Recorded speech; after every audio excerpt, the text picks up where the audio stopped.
What's up, guys, and welcome to the free-to-play Rares Only Plus series. If you're new to the series, the parameters of this challenge are such that I'm only using rare, common, and uncommon champions from shards, and I'm also including daily login reward champions, as well as champions who are free and permanently accessible through some sort of in-game grind. The reason I've set these parameters into place is because I want this series to be educational and informative to as many people as possible for as long as possible. This challenge excludes champions who are obtained through promo codes and limited time promotional champions such as Ralathos Blademaster. So, that's that out of the way. If you're new, welcome. If you're coming back, welcome back. A little bit of progress has been made during the champion training tournament. I'm currently in 3rd place, and I don't mind getting 4th because it's the same amount of gems between 3rd and 4th place, but 3rd place comes with an extra rare book, which you can imagine will be very valuable in this type of challenge. I got my Aethel to 6 star, and I'm currently using her. This is the starting lifesteal gear, plus these, I believe, were campaign rewards for beating a certain level of brutal campaign, I think. So that's where those came from. So none of it is dungeon gear. But she's gaining XP while farming food simultaneously, so it's a nice little double dip. Normally the XP you gain from farming campaign is wasted on your campaign farmer. But in this instance, she's actually leveling herself up, so it's really nice. Something about Lord Shazar is his bombs from his A3 here each deal 10,050 damage. So you want to make sure your campaign farmer has at least 20,100 HP or more, preferably, just as a minimum, more than 20,100. So if both bombs are placed, they don't die. So just a little tip for you there, something I've figured out along the way. Big question. Actually, let's do news first, and then we'll get to the question. News. You may have already seen Hell Hades' video. This is where I heard the news because I'm not on Twitter. But I found the image that he was reacting to. There's going to be a new mechanic called Fragment Exchange. And the way this works is, I'm not going to go through every little detail. It's on the screen. You can screenshot it and save it for later. But basically how it works is, if you have an unfinished Fragment champion, probably not Jexlar, but let's go ahead and use Zinogre Blademaster here. Whatever. I don't play the game. I don't know what she's called. Because she is unfinished, I imagine I will be able to convert these fragments into resources in the future, and those resources can be fragments for a new upcoming champion, which will be included in this challenge because she is free and permanently accessible. Other fusion champions such as this or future fusions I will not include. Because they're limited time. They're not permanently accessible. So whoever this High Mother mod will be included in this challenge. So I will convert these 5 fragments of this Blademaster gal here into fragments. Hopefully fragments. You could also get XP brews, XP barrels, chickens, a feast, ascension potions, or skill tomes. So, oh hey kitty. I got a little visitor. So that's the news. And quick, obviously, if you clicked on this video, you saw the thumbnail. I'm currently wondering who I should 6-star next between Gravechill Killer and Warmaiden. Now, you can vote for this on my community tab here. If you on my channel, just scroll over to community, and it's the top one. Also, if you want to voice your opinion on which format you prefer to view the Rares Only Plus series in, whether that's weekly uploads like videos like this, or if you prefer live streams. So far, weekly updates is winning out. Also, if you want to weigh in your opinion on whether or not the permanent fusion Lady Mikage and her corresponding legendaries should be included. So her and these 2 here as well, if these should be allowed in my challenge. I keep going back and forth about it. I really can't make up my mind. So, but yeah, let me know what you think here. Before you do, also you can comment below. I read every comment on every video. But before you vote or comment, let me explain my thought process as to why this is a tough decision. Conventional wisdom is such that you should make Clan Boss your #1 priority. And if I'm taking that and only that into consideration, then Gravechill Killer is a no-brainer choice because she's a strict, direct upgrade over Warmaiden. However, their kits are somewhat similar. Warmaiden has a 30% chance of placing the small version of poison for 1 turn. Gravechill Killer has a 50% chance of placing the big version of poison for 1 turn, so it's a higher chance and it's a bigger poison. They both do the 60% decreased defense with 100% chance to land on a 3-turn cooldown. But the biggest difference here is that Gravechill Killer can place 2 of the small poisons once every 3 turns, and they become the big poisons if the target is under poison sensitivity, which I do not have Frozen Banshee yet, and I know what you're thinking. Oh, she's only a rare, you'll have her in no time. But I did some math. There's 161 rares in the game. So the odds of me getting any specific rare every time I crack an Ancient Shard is 1/6 of 1%, which is only slightly better than the odds of pulling a legendary. You have a 1/5 of 1%, or sorry, 5/10 of 1% chance, essentially. Half a percentage chance of pulling a legendary from an Ancient Shard. So my odds of getting Frozen Banshee are slightly more. It's 0.6% chance of getting Frozen Banshee. Or Gnarlhorn, which is another champion I really want. I really need crowd control. So I'm going off on a tangent, getting off track a little bit. The reason why Warmaiden is attractive to me... there's a couple of reasons Warmaiden is attractive to me. The reason I'm attracted to her kit, I should say, is the AoE decreased defense. Right now, my gear sucks. And I really want to be able to get up to or beyond stage 13 of dungeons. But right now, I just don't have the damage to kill the waves. So having an AoE decreased defense is going to increase my damage versus these enemies. Or I need crowd control. I would love Gnarlhorn, but again, I have 1/6 of, or 0.6 of 1%, so like 0.6% chance of pulling a Gnarlhorn every time I pull an Ancient Shard. So my odds of getting him are not that great, especially with such a small, low influx of Ancient Shards. Yeah, the waves take a long time to kill. I'm getting through this one. I failed it earlier when I got to the boss.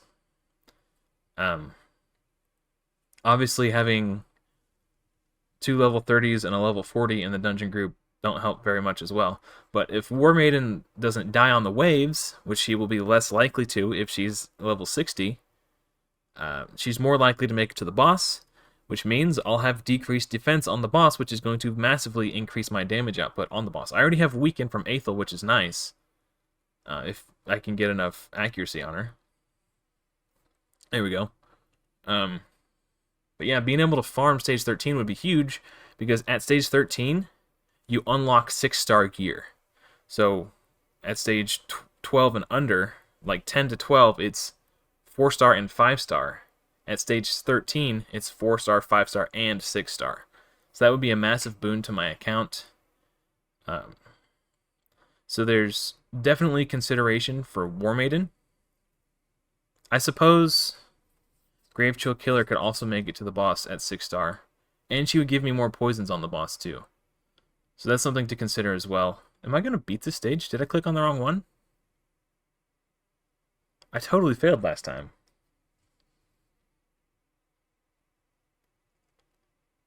Okay, hold on.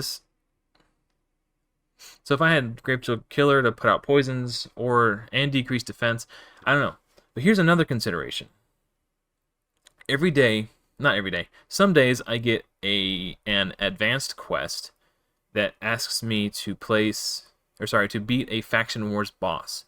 I already have a really strong barbarian who can solo the the lowest level boss in Faction Wars. So I can be... Okay, well, so I guess it's just not 100% farm. Or maybe I gained a few levels on Aethel farming campaign, and that was just enough to get her through. That might have actually been the difference maker. Okay. So I guess I can farm stage 13 with Warmaiden at level 30. So maybe Gravechill Killer is the right play. Another vote in favor of Gravechill Killer is Faction Wars, the point I was making earlier. I don't currently have a champion who can solo the boss for undead hordes. And getting Gravechill Killer to 6-star in lifesteal gear might allow me to do that, which means on the days that I get the advanced quest to beat a Faction Wars boss... Wait, did I not complete this? Oh, I still have... Okay. Like, Aethel can beat the boss, Shield Guard can beat the boss. I need champions from as many factions as possible, so I'm not missing out on energy on the days that I get that quest. I don't have that quest today, but I had it yesterday. So that's another vote in favor of Gravechill Killer. But another area where I'm really struggling is Arena. And like right now, I'm literally just hitting this refresh button every 15 minutes and looking for people who have... I probably can't even beat this guy. I'll try it. But, you know, like having another 6-star on my Arena team would be massive.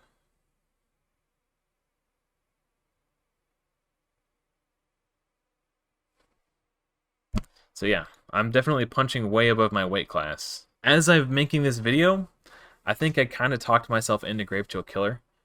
But I've been going back and forth about it all day in my head, not knowing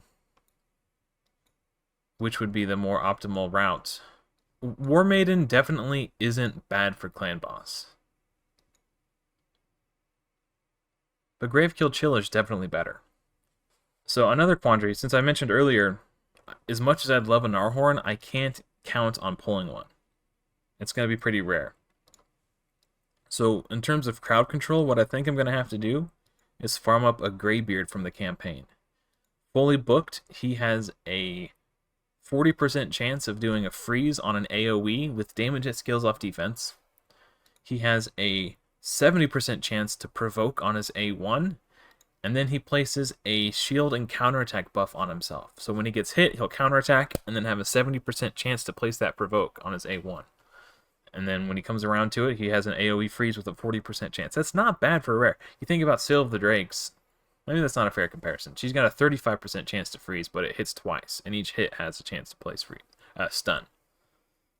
So it's kind of in the same realm in terms of crowd control. And he's also got this really nice ally defense in dungeons by 30%.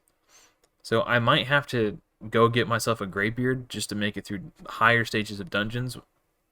Because eventually I'm going to get to a point where I'm getting stomped.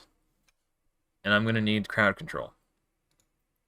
There's also Drexlar Blood Twin, but I'm a long ways away. I got 7 fragments so far. So 93 days. So and that's assuming I never miss a day on picking up a fragment. So I should get him 93 days from now, and I'm somewhere in here. So about a couple weeks before I get Dark Elhain is where I'm on track.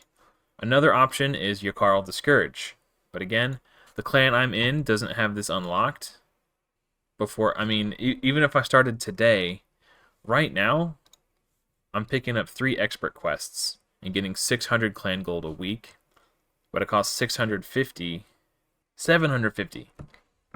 So I'll only be able to get 4 fragments of Yakarl a week, and that's assuming I'm able to get 3 advanced quest or expert quests that I'm actually able to complete every week. I might take Outlaw Monk to 5-star, but I don't think I'm going to 6-star him.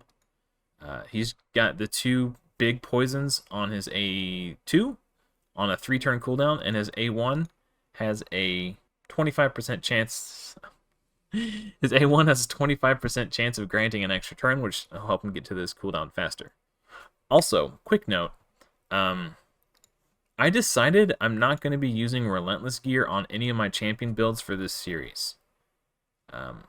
Even though I've placed in a couple tournaments and unlocked some Relentless gear, the whole point of this series is to create educational content. And not everyone is going to have access to Relentless gear. So even if I wanted to push up and snipe this guy's Relentless, I think that'd be a bad play for a couple of reasons. One, I really need the gems. And two, if I'm making these accessible champion-only guides, but I'm using gear builds that aren't accessible to everybody, it doesn't really help anyone. So if I'm using a Relentless armor guard to beat content and you don't have Relentless gear, then my guide is invalid and it's not helpful. So even if I'm going to try not to win Relentless. So even though I have another pack of energy to keep farming food, I'm holding off because I don't accidentally want to win the Relentless. I'd rather have the gems and the book. So hopefully I can stay in third. Yeah, still I hate that I have 68 gems. Like, that is so annoying to me. So it basically rounds down to 60. These 8 gems like don't exist really. So I'm 40 gems away from the next tier of Sparring Pit, which is nice. I'm really looking forward to getting this maxed out.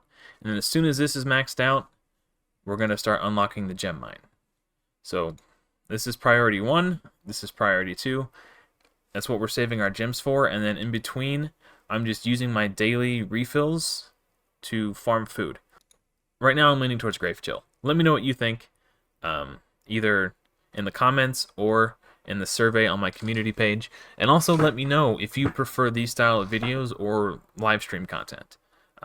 If everyone votes for uploads, I'm not going to quit live streaming, but I'm going to save live streams for moments where I'm struggling to overcome content, and then I will live stream my problem-solving process to show how I sort of try new things to overcome these challenges. So if I'm like trying to beat Dragon 19 so I can get to Dragon 20 and I'm struggling, I'll live stream that type of stuff. Sort of like I'm doing an account takeover for myself. I guess would be the best way to put it. Oh, one more thing. I believe that having any 5 champions at level 60 with War Master or Giant Slayer Mastery in lifesteal gear is enough to beat Brutal Clan Boss regardless of who those champions are. If you want to make it to Nightmare, that's where you really got to start optimizing your team, like speed tuning, making sure you have the right buffs, the right debuffs, all that stuff. So when that day comes, I'm going to need a decrease attack champion. The only one that I've pulled so far is a Gladiator. And the issue with Gladiator is, first of all, he can place the big version of decrease attack on his A1, and he's got a 50% chance to do so on a 2-hitter. The problem is, he only places it if the target's turn meter is more than or exactly 50% full. So if I can't pull another decrease attack champion, and again, there's a 0.6%, so 0.6% chance of pulling any specific rare champion. So the other ones I'm looking for would be Bogwalker, Coffin Smasher, or Veteran. Well, Veteran I'm not going to count because he's a void rare. So Coffin Smasher or Bogwalker. So those are the only 2 other viable options for me. So the odds that I pull one of those are like really low. So I might have to bite the bullet and go with Gladiator. And if I do, I'm going to have to speed tune it so to make sure that he only attacks after the clan boss is 50% or more turn meter. Which I know how to do. I know how to use the Deadwood Jedi calculator. But such a pain in the ass. I'll show you how I would do that. So you would know how to do that if you ever have to. Clan boss calculator. So, oh, also, I got another really exciting pull. From the Ancient Shard I got in the Champion Training Tournament, I pulled a Temptress, which on her own is not particularly exciting. She does place Leech, so she could be part of my Clan Boss team. But what's great about Temptress is she partners with Seducer. And if I pull Seducer, I can probably get top chest from Nightmare. I don't know how many keys it'll take me. Maybe 2, maybe 4. Let's go to Nightmare. Okay. So let's just say Perfect World. I pull Seducer. And then I have Temptress for Leech. And to turn on Seducer's Ally Protect and block debuffs. Seducer is the only rare in the game with a 2-turn block debuffs, by the way. Fun fact. Who else would be? Gravechill Killer. Gravechill Killer. And Wishful Thinking. I pull Frozen Banshee. And then Guardian. My decrease attack champion. Okay, so he would need to be on a 4-3. So we'll say 240, something like that. You can do it at 224 also, but 171, 172, 173. Okay, and I'll say 174. Okay, so when you click on a champion, you can see everybody's turn meter. So the clan boss is at 24% turn meter right here. So on Guardian's turn, yeah, 24%. 36%. 36%. So he doesn't work at this speed. See where I'm going with this? So maybe I do him last in the team order. Clan boss would be at 107. So Guardian is at 120%. So they're both in overflow. But at this speed, Guardian could work as my decreased attack champion. So I can make it work. It's obviously not ideal, right? So fingers crossed I pull a better champion. Coffin Smasher would be great because he does HP burn, which would be more damage. But I gotta work with what I got, and this is what I got. So normally he would have been food on any other account, but I'm saving him just for that. So I got the Temptress here. She's got 75% chance on each hit on a 4-hitter of placing a leech. So that's actually really high, especially if I go into Sniper, which bumps up to 80% chance from 75, and then Master Hexer, which will extend the duration from 2 turns to 3 turns, 30% of the time. So with Master Hexer, I think I could do this pretty reliably, have Leech applied pretty reliably. So if I pull Seducer, I think my clan boss setup is getting a lot closer. And then since I don't have Frozen Banshee, I would probably just use Shield Guard and try to make him my stun target.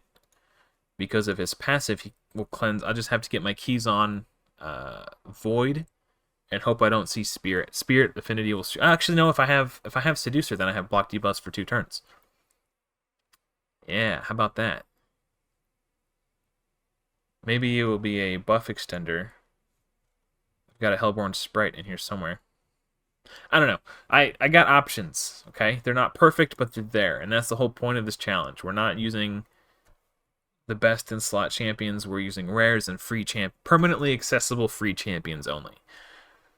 So that's it. That's all I got. Let me know who you think.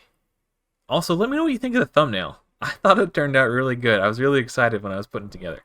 Anyway, that's going to be all for this one. Thank you for watching. Hopefully, I'll see you in another video soon. And until next time, guys, take care.